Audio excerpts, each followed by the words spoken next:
नहमदुहु व नुसल्ली व नुसल्लिमु अला रसूलिहिल करीमिल अमीन व अला आलिहि व अस्हाबिहि अजमाइन।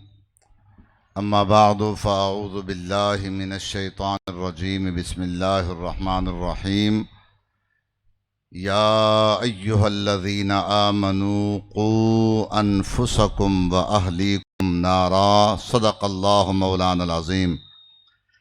दुरूद शरीफ। अल्लाहुम्मा सल्लि अला सय्यिदिना व मौलाना मुहम्मदिन व अला आलि सय्यिदिना व मौलाना मुहम्मद व अस्हाबि सय्यिदिना व मौलाना मुहम्मदिन व बारिक वसल्लम। हम्दो सलात के बाद लायक सद एहतराम हज़रात उलमाए किराम और मुअज़्ज़िज़ीन, टीचर्स हज़रात, मेरे भाई और अज़ीज़ बच्चों, मेरी बहनों और बच्चियों,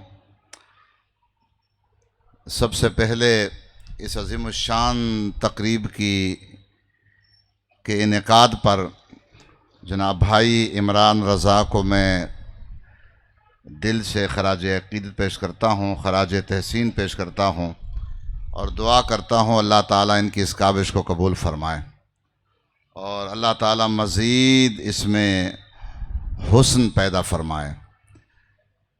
माशाअल्लाह बड़ी खुशी हुई इनका जज्बा देखकर, इनकी अक़ीदतों और मोहब्बतों को देखकर और इनके इखलास नियत के तकाज़ों को देखकर। अल्लाह ताला कामयाबी अता फ़रमाए। अगरचे कुछ इस्लाह की ज़रूरत है, लेकिन हम सब अभी तालिब इल्म हैं, तो इनको भी ज़रूरत है, बच्चों को भी ज़रूरत है। तो इंशाअल्लाह साथ साथ इस्लाह भी होती रहेगी, हमारी भी, इनकी भी, बच्चों की भी, बच्चियों की भी। और ये तकरीबात होती भी इसीलिए है ताकि हमारी इस्लाह हो और कोई कमी बेशी हो तो फिर उसका इज़ाला हो। अल्लाह ताला हम सब की इस्लाह फरमाए। असल मकसद आज की तकरीब का इन प्यारे प्यारे बच्चों और बच्चियों की तरबियत है। यही मकसद है ना हज़रत, इस्लामी तरबियत, दीनी तरबियत और अपने असलाफ़ की तारीख़ से आगाही, उनकी तरफ रुझान। अल्लाह ताला ने कुरान मजीद में इरशाद फरमाया, या अय्युहल्लज़ीना आमनू, ए ईमान वालो, क़ू अनफुसकुम, बचाओ खुद को। अब अगर सिर्फ ये बात होती कि बचाओ खुद को, तो फिर हम पर जिम्मेदारी आयद होती सिर्फ अपनी जान बचाने की, दुनिया और आखिरत के अजाब से। लेकिन अल्लाह ताला ने एक और जिम्मेदारी आयद फरमाई, क़ू अनफुसकुम व अहलीकुम नारा। ए ईमान वालो, तुम अपने आप को भी बचा लो और अपने अहलो अयाल, अपने घर वालों को, बाल बच्चों को भी जहन्नम की आग से बचा लो। ये कुरान मजीद का हुक्म है। जनाब इमरान रज़ा साहब, इनका मकसद है इन बच्चों की तरबियत। ये हमारे मदारिस, ख्वाह दीनी मदारिस हैं या दुनियावी इदारे हैं, स्कूल्स हैं, ये तरबियत गाहें हैं, ये दर्स गाहें हैं, ये दीन और दुनिया सिखाने के लिए अजीम मराकिज़ हैं। इन इदारों के चलाने वालों, इनके टीचर्स और असातिज़ा की जिम्मेदारी है कि इन बच्चों की सही इस्लामी तरबियत करें, दीनी लिहाज से भी और दुनियावी लिहाज से भी, हर लिहाज से तरबियत करें। लेकिन इनसे भी पहले ज़रूरी तरबियत किसकी है? वालिदैन की। हर बच्चे के लिए पहली दर्सगाह, पहली तरबियत गाह आगोश वालिदैन है। पहला मदरसा माँ की गोद है। वालिदैन से जो तरबियत बच्चे को मिलेगी वो उसकी पूरी जिंदगी पर मुअस्सर रहेगी। हमारे ये असलाफ जिनके हम आज वाक़यात बयान करते हैं, पढ़ते हैं, लिखते हैं, सुनते और सुनाते हैं, जैसे हज़रत सैयदना उमर बिन अब्दुल अज़ीज़ रदियल्लाहु ताला अन्हु, जिनकी खिलाफत को हजरत सैयदना इमाम हसन मुज्तबा रदियल्लाहु ताला अन्हु के बाद हमारे उलमा ने खिलाफत राशिदा में शामिल फरमाया है। जिनकी खिलाफत को खिलाफत राशिदा कहा जाता है, तो यकीनन ये अल्लाह के महबूब बंदे थे, लेकिन इनकी तरबियत नेक वालिदैन के जरिए से थी। बगदाद से हुजूर गौसे आजम शेख अब्दुल कादिर जिलानी गिलान से निकलते हैं। 11वीं शरीफ का महीना भी है। 15 साल की उम्र में तकरीबन, या 16 साल की उम्र में, 17-18 साल की उम्र में वालिदा माजिदा से इजाजत लेकर इल्म दीन के हुसूल के लिए निकलते हैं बगदाद इराक की तरफ। तो वालिदा सिर्फ एक जुमला कहती है, बेटा हमेशा सच बोलना। जरा तवज्जो सुनिए कि इंशाअल्लाह असर होगा। बेटा हमेशा सच बोलना, झूठ कभी भी किसी हाल में भी मत बोलना। फिर रास्ते में वाकया जो आप सुनते और सुनाते हैं, उलमा सुनाते हैं, आप सुनते हैं कि डाकुओं ने हमला किया, जितने भी काफिले वाले थे सबसे माल लूट लिया। हुजूर गौसे आजम महबूब सुबहानी अब बिल्कुल नो उम्र नो खैज नौजवान हैं, कम उम्री में हैं। आपके पास एक डाकू आता है कि शहजादी आपके पास कुछ है? आप फरमाते हैं कि हाँ मेरे पास ये गुदड़ी में अंदर की तरफ सिए हुए 40 दीनार हैं। वो समझा शायद मजाक कर रहा है। दूसरा आया, तीसरा आया, आखिर उनको अपने सरगने के पास ले गए। तो उसने पूछा, शहजादे आपके पास कुछ है? फरमाया हाँ मेरे पास है, 40 दीनार हैं। जब वो खोला गया, देखा गया तो 40 दीनार वाकई थे। अब देखें आप वालिदा की तरबियत का असर। उसने पूछा कि आपने शहजादे सच क्यों बताया? अगर आप ना बताते हमें पता न चलता। आपने फरमाया कि चूंकि मेरी वालिदा माजिदा ने मुझसे फरमाया था, बेटा हमेशा सच बोलना। मैंने अपनी वालिदा से अहद किया था, वादा किया था कि मैं झूठ किसी हाल में भी नहीं बोलूंगा, ख्वाह मेरी जान भी चली जाए। तो वो डाकू रोने लगा। उसने कहा कि शहजादे आपने अपनी वालिदा से अहद किया है, उसका इतना वसूक और इतनी पाबंदी, हम तो अल्लाह ताला के अहद को तोड़ रहे हैं। अल्लाह ताला के अहदो पैमान को पूरी जिंदगी तोड़ते रहे हैं। लो शहजादे हाथ बढ़ाओ, हम आपके हाथ पर बैअत करते हैं। वो डाकुओं का सरदार और जितने डाकू थे वो आपके हाथ पर तैब हुए और हमेशा के लिए सिर्फ मुत्तकी नहीं अल्लाह के वली बन गए। तो आपने देखा बाद में गौसे आजम बने। बाद में वो वक्त आया कि कदमी हाज़िही अला रकबत कुल्ले वलीयिल्लाह का ऐलान फरमाया। मगर यकीनन आप मादरजात वली थे, यकीनन आपने 15 साल इल्म दीन हासिल किया, यकीनन आपने 25 साल इराक के जंगलों में इबादत और रियाजत की है। मगर पहला असर वालिदा माजिदा की वसीयत और नसीहत का था, तरबियत का था। हजरत ख्वाजा कुतुबुद्दीन बख्तियार काकी 4 साल की उम्र में 15 सिपारे सुनाते हैं कुरान पाक। कारी साहब जब पूछते हैं, शहजादे ये आपने कहां से याद किए हैं? फरमाते मेरी वालिदा माजिदा हाफिज़ा कुरान थी। वो घर का काम काज करती होती थी, वो चरखा काटती होती थी, वो कपड़े धोती थी, वो झाड़ू मारती थी, सफाई करती थी, वो खाना पकाती थी, कोई भी काम करती उनकी ज़बान पर कुरान पाक की तिलावत होती थी। वो सुबह से शाम तक कुरान पाक की तिलावत किया करती थी। चूंकि वो 15 सिपारे की हाफिज़ा थी, 15 सिपारों की तिलावत हमेशा किया करती थी। मैंने माँ के पेट में 9 महीने गुजारे, 15 सिपारे याद कर लिए। ये हैं वालिदैन आज जिनको आप गंजे शक्कर के नाम से याद करते हैं। हजरत बाबा फरीद गंजे शक्कर, उनकी वालिदा शक्कर की पुड़ियां रखकर छुपा कर दिया करती थी कि मेरा ये बेटा नमाजी बन जाए। आज शहजादा गंजे शक्कर बना हुआ है। तो ये है वालिदैन की तरबियत। हमारे ये असलाफ जितने शान वाले बने हैं, इनके वालिदैन की तरबियत का असर है। तो पहली तरबियत गाह, पहली दरसगाह और पहला मदरसा आगोश वालिदैन और बिलखुसूस वालिदा की गोद है। अल्लाह ताला हमें समझने और अमल करने की तौफीक अता फरमाए। अल्लाह ताला ने यही हमसे फरमाया है, कू अनफुसकुम व अहलीकुम, खुद को भी बचाओ और अपने घर वालों को भी, बाल बच्चों को भी जहन्नम की आग से बचाओ। तो इमरान रज़ा साहब भी यही कहना चाहते हैं, यही बताना चाहते हैं। यकीनन इन पर जिम्मेदारी है, ये वो बच्चों की तरबियत करे, लेकिन इनसे भी पहले वालिदैन की तरबियत की ज़रूरत है। और वो तरबियत क्या होगी?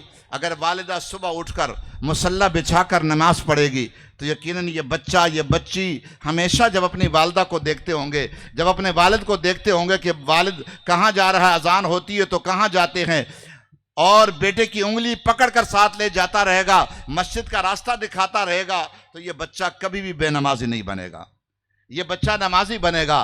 अगर वालिदैन इस बच्चे की तरबियत ये करें कि उसकी ज़बान पर कलमा शरीफ का विर्द हो, उसकी ज़बान पर अल्लाह ताला का जिक्र हो, उसकी ज़बान पर नबी पाक का नाम हो, हम्दो नात हो, दुरूदो सलाम हो, और फहश गानों से, लग़वियात से, खराफात से, गालम गलोच से दूर रखे, तो यकीनन ये बच्चा बड़ा शानदार बनेगा, बड़ा आलीशान बनेगा। मेरे पास तो अक्सर लोग आते हैं, कोई ऐसे भी आते चूँकि दारुल उलूम है, इदारा है, कि हज़रत इस बच्चे को आप अपने पास बैठा लें, इसको पक्का नमाजी बना लें, इसको मारें, सख्त मारें, पक्का नमाजी बन जाए और ये आलिम दीन बन जाए, हाफिज़ कुरान बन जाए। हमारी बात नहीं मानता, नमाज नहीं पढ़ता। और कोई कहते हैं हज़रत आप तावीज़ दे दें या कोई दम कर दें, कोई वजीफ़ा दे दें, कोई बता दें ताकि ये नमाजी बन जाए। तो मैं उनसे पूछता हूँ हज़रत, मैं उसके कान में आहिस्ता से कहता हूँ, हज़रत आपकी नमाज की तबीयत कैसी है? आपकी नमाज की तबीयत कैसी है? तो कहते बस हज़रत दुआ करें, अल्लाह तौफीक दें, बस जी। तो इस बाप की नसीहत और इस बाप की डांट और इस बाप की मार और इसके कहने का क्या असर होगा?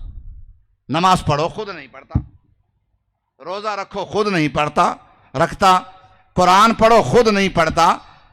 तो मैं उनसे कहता हूं भाई, इस बच्चे पर नमाज फर्ज नहीं है, यह बच्चा अभी नाबालिग है, इस पर अभी नमाज फर्ज नहीं है, तुझ पर नमाज फर्ज है। और तुझ पर यह भी फर्ज है कि इस बच्चे को नमाजी बना लो। अपनी नमाज भी फर्ज है और यह भी फर्ज है कि इस बच्चे को नमाजी बना लो। तो यह हमारी कमी होती है, यह हमारा कसूर है। अगर हम बच्चे की तरबियत ऐसी करेंगे जैसे हमारे बुजुर्गों ने की है, अगर हम अपने बच्चों की परवरिश ऐसी करेंगे जैसे हमारे बुजुर्गों ने की है, तो इंशाअल्लाह ये बच्चा अल्लाह और रसूल का भी फरमाबरदार रहेगा, वालिदैन का भी फरमाबरदार रहेगा। ये शिकायत भी होती है कि जी बच्चा नाफरमान है, बच्चा मानता नहीं, बच्चा कमाता नहीं, बच्चा माँ बाप की बात नहीं मानता और माँ के सामने या बाप के सामने आंखें खोल खोल कर बातें करता है। तो ये बच्चे का कसूर तो है, यकीनन है, लेकिन इसमें वालिदैन का भी कसूर होता है। जब पूछो ना पूरा रिजल्ट के बचपन से तरबियत क्या की है, तो फिर आपको अंदाज़ा होगा कि उस बच्चे की तरबियत किस तरह की है। अगर उस बच्चे की इस्लामी तरबियत की होगी तो वो बच्चा कभी भी नाफरमान नहीं बनेगा। मेरे आका करीम सल्लल्लाहु अलैहि वसल्लम ने इरशाद फरमाया, हक़्क़ुल वलद अलल वालिद अन युहसिन इस्महु व युअल्लिमहुल किताबता व युज़व्विजहु इज़ा बलगा, और कमा क़ाल सल्लल्लाहु अलैहि वसल्लम, हर बच्चे का वालिदैन पर, बिलखुसूस वालिद पर यह हक है कि पहला काम क्या करे कि उसका अच्छा इस्लामी नाम रखे, दूसरा काम यह करे कि उसकी तालीम और तरबियत सही करे, किताबत सिखाए, दीनी भी और दुनियावी भी, अच्छी तालीम दे, और तीसरा काम यह है कि जब वो बालिग हो जाए तो उसकी शादी करा ले। बल्कि एक मकाम पर मेरे आका सल्लल्लाहु अलैहि वसल्लम ने फरमाया कि मा नहला वालिदुन वलदन मिन अफदल मिन हुस्न अदब, और कमा क़ाल सल्लल्लाहु अलैहि वसल्लम, आप गिफ्ट देते ना एक दूसरों को, फरमाया किसी वालिद ने अपने बेटे को, अपनी औलाद को हुस्न अदब से बेहतर और अफजल कोई तोहफा नहीं दिया है। हुस्न अदब, अदब सिखाना, अखलाक सिखाना, तमीज सिखाना, अच्छी आदात और अतवार सिखाना, उसकी तालीम और तरबियत करना। और जनाब इमरान रज़ा साहब को मैं फिर खराज तहसीन पेश करता हूँ, इन्होंने इस काम का आगाज़ किया है, हमें भी सिखाया है और ख़ुद भी इंशाअल्लाह इस पर हमेशा अमल पैरा रहेंगे। ये भी तरबियत करेंगे और वालिदैन के लिए ज़रूरी है कि अपने बच्चों की इस तरह तरबियत करें, और तो इंशाअल्लाहुल अज़ीज़ ये बच्चा मुजाहिद बनेगा, इंशाअल्लाह ये बच्चा नमाजी बनेगा, ये बच्चा रोजेदार बनेगा, ये बच्चा तकवेदार बनेगा, ये बच्चा वालिदैन का फरमाबरदार बनेगा। और अगर आपने अच्छी तरबियत नहीं की तो दुनिया की सारी डिग्रियां हासिल कर ले, मां बाप का फरमाबरदार नहीं हो सकता। तो आप दुनियावी तालीम के साथ साथ दीनी तरबियत भी बच्चों की करें। फलस्तीन के वो बच्चे जो आज, वो एक बच्चे को मैं देख रहा था कि उसके हाथ में इतना छोटा सा पत्थर था, इतना छोटा सा उसकी वो उंगलियों में, और वो यहूदी खबीस और जालिम मलऊन फौजों की तरफ फेंक रहा था।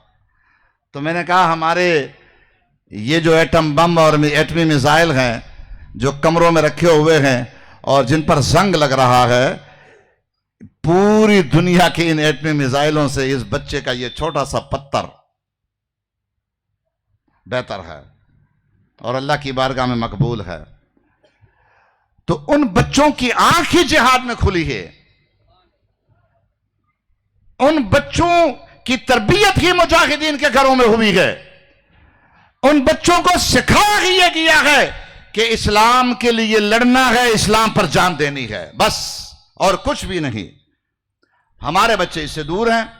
मतलब यह नहीं है कि आप बच्चों को तलवार पकड़ा दें और फिर गलियों में लड़ाना शुरू कर दें, लेकिन अगर इस्लाम को जरूरत पड़ी तो इन बच्चों को यह सिखाना है कि फिर फलस्तीन के बच्चों की तरह हमने भी मर्द मैदान बनना है। इंशाअल्लाहुल अज़ीज़ अल्लाह ताला अमल करने की तौफीक अता फरमाए। इकबाल यही कुछ सिखा के गए हैं। आज इकबाल डे भी था, तो हज़रत अल्लामा इकबाल रहमतुल्लाह ताला अलैह ने यही दर्स दिया है कि मोहम्मद से वफ़ा तूने तो हम तेरे हैं। हम तो बड़े जोश खरोश से यौम इकबाल मनाते हैं, हमारे हुक्मरान भी, सियासतदान भी, लेकिन क्या कभी उन्होंने ये भी सोचा है, ये भी ख्याल किया है कि इकबाल ने फिक्र क्या दी है? पाकिस्तान की तस्वीर पेश की, मुसव्विर पाकिस्तान है, मुअब्बिर पाकिस्तान है। पाकिस्तान का ख्वाब देखा तो किस पाकिस्तान का, कौन से पाकिस्तान का देखा था? वो तो गुंबद खजरा के मकी, इमामुल अंबिया वल मुरसलीन की तरफ मुतवज्जे करने वाली सारे फरमुदात हैं उनके। वो तो ये कहते हैं, हो न ये फूल तो बुलबुल का तरन्नुम भी न हो न ये फूल तो बुलबुल का तरन्नुम भी न हो। हाँ, बज़्म तौहीद में, हाँ, हो न ये फूल तो बुलबुल का तरन्नुम भी न हो, ये न साकी हो तो फिर मैं भी न हो, खुम भी न हो, बज़्म तौहीद भी दुनिया में न हो, तुम भी न हो, खैमा अफलाक का इस्तादा इसी नाम से है, नब्ज़ हस्ती तपिश आमादा इसी नाम से है, कि मोहम्मद से वफा तूने तो हम तेरे हैं, ये जहां चीज़ है क्या लौह कलम तेरे हैं। उन्होंने तो हमें यह बताया है कि वो मुअज़्ज़ज़ थे, कौन? हज़रत सिद्दीक़ अकबर, फारूक आज़म, उस्मान गनी, मौला अली, हसनैन करीमैन, हज़रत अमीर मुआविया, हज़रत उमर बिन अब्दुल अजीज़, हज़रत सुल्तान सलाहुद्दीन अय्यूबी, हज़रत महमूद गज़नवी, ये सारे बुजुर्ग और सलातीर इस्लाम और खुलफाए इस्लाम ये मुअज़्ज़ज़ थे। तो ज़माने में मुसलमान होकर हुए हम ख्वार तो तारे के कुरान होकर। अल्लाह ताला हमें समझने की तौफीक अता फरमाए। वमा अलैना इल्लल बलाग।